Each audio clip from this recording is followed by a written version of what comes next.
नमस्कार, आप देख रहे हैं यहाँ पर बेसिक शिक्षा विभाग से संबंधित बड़े समाचार। आज की बड़ी खबर है, बेसिक शिक्षा विभाग की लास्ट कम फास्ट आउट नीति निरस्त कर दी गई है। माननीय उच्च न्यायालय ने संबंधित शासनादेश और सर्कुलर को मनमाना करार दिया है। यहाँ पर एक बहुत बड़ा समाचार है। उत्तर प्रदेश सरकार को थोड़ा सा झटका लगा है। यहाँ पर मनमाने तरीके से सर्कुलर जारी करने के लिए माननीय उच्च न्यायालय ने झटका दिया है, निरस्त कर दी गई है नीति। अमृत विचार समाचार पत्र ने इसके प्रमुखता से प्रकाशित किया है। हाई कोर्ट की लखनऊ बेंच ने बेसिक शिक्षा विभाग को बड़ा झटका देते हुए प्राथमिक विद्यालयों में शिक्षक छात्र अनुपात बनाए रखने के लिए जून 2024 में लाई गई लास्ट कम फास्ट आउट की नीति को निरस्त कर दिया है।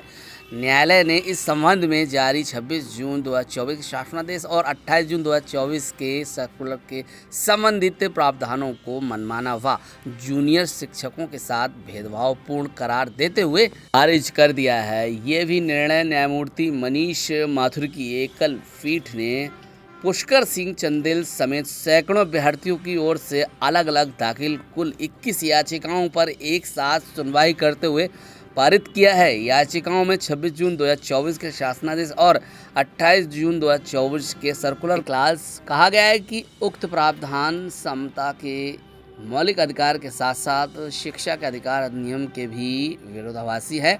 याचियों की ओर से वरिष्ठ अधिवक्ता HGS परिहार ने दलील दी कि उक्त प्रावधानों में अनुपालन में जो शिक्षक बाद में किसी प्राथमिक विद्यालय में नियुक्त होता है उसका ही तबादला शिक्षक छात्र अनुपात को बनाए रखने के लिए किया जाता है। कहा जाएगा कि स्थानांतरण के पश्चात ऐसा अध्यापक जब किसी नए प्राथमिक विद्यालय में शिक्षण के लिए जाता है तो वहां भी उसकी सेवा काल सबसे कम होने के कारण यदि पुनः उपरोक्त अनुपालन को बनाए रखने के लिए किसी अध्यापक के स्थानांतरण की आवश्यकता होती है तो नए आए उक्त अध्यापक की ही स्थानांतरण किया जाता है। दलील दी गई है कि इस प्रकार इस नीति के तहत जूनियर अध्यापकों का स्थानांतरण होता है जबकि जो वरिष्ठ अथवा पुराने हैं वे अपने विद्यालय में ही बने रहते हैं। वरिष्ठ अधिवक्ता सुदीप सेठ ने भी याचियों की ओर से दलील की है कि यह नीति अध्यापकों के सर्विस रूल के विरुद्ध है।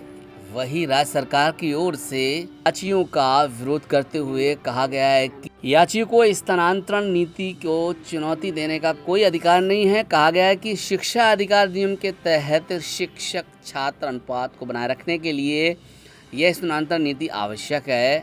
न्यायालय ने दोनों पक्षों की बात को सुनते हुए पारित आदेश में निर्णय में कहा है कि 26 जून 2024 के शासनादेश और 28 जून 2024 के सर्कुलर में ऐसा कोई भी यथोचित कारण नहीं दर्शाया गया है कि जिसके उक्त स्थानांतरण नीति में सेवा काल को आधार बनाए जाने का औचित्य हो। न्यायालय ने कहा कि यदि इस नीति को जारी रखा गया तो हर बार जूनियर अध्यापक स्थानांतरण के द्वारा समायोजित होता रहेगा और सीनियर जहां है वहीं हमेशा बना रहेगा।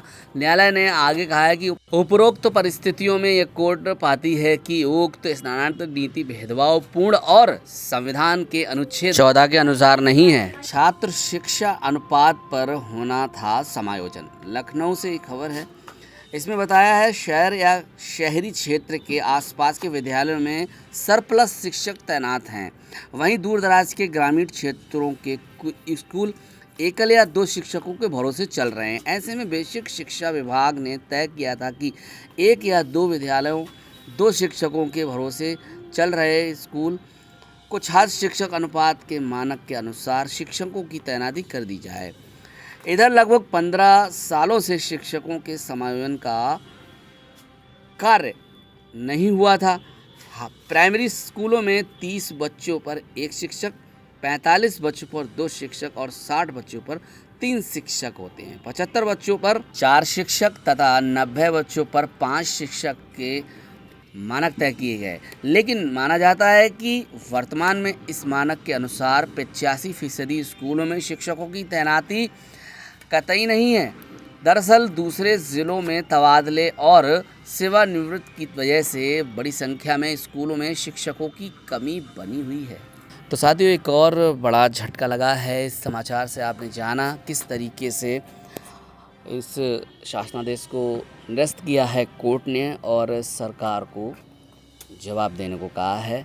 अब नई शिक्षक भर्ती की आवश्यकता है या फिर अनुदेशक शिक्षा मित्रों को उनके पद पर समायोजित करते हुए जो लगातार शिक्षकों की कमी बनी आ रही है उसको पूरा किया जाए, या फिर नए सिरे से नई भर्तियां हों, तब जाकर बेसिक शिक्षा विभाग में शिक्षकों की कमी पूरी की जाएगी और जो छात्र शिक्षक अनुपात है उसे सही मायने में पूर्ण किया जाएगा। लेकिन यहाँ पर बेसिक शिक्षा मंत्री जी कहते हैं अनुदेशक और शिक्षा मित्रों को मिलाकर हमारा छात्र शिक्षक अनुपात सही है।